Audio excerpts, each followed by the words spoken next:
in order to add center marks to a drawing, I'm going to make sure my center layer is active because we're always going to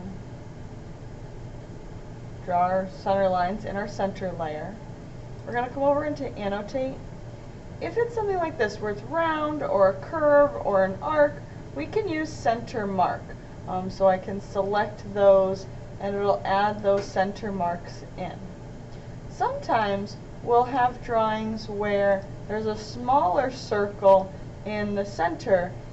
I can still use that same center mark, but I'm going to select the larger of the two that are concentric, because that's going to put one center mark in for the both of them. If I also add one in here, you notice it's a much smaller mark, and it's going to block out that center mark.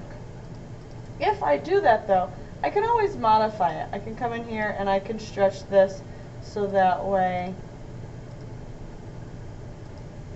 I can make those even.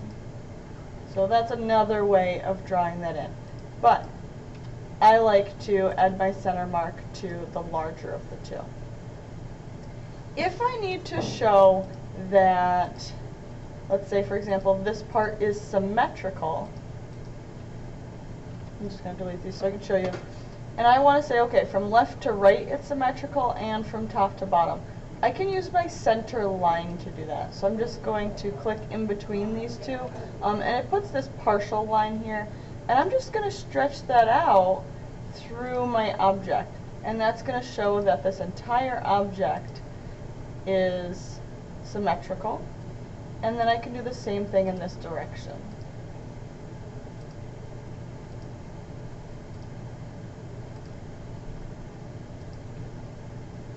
So, and that'll allow me to put in those center marks into my object. If you have any specific questions, be sure to ask. Good luck.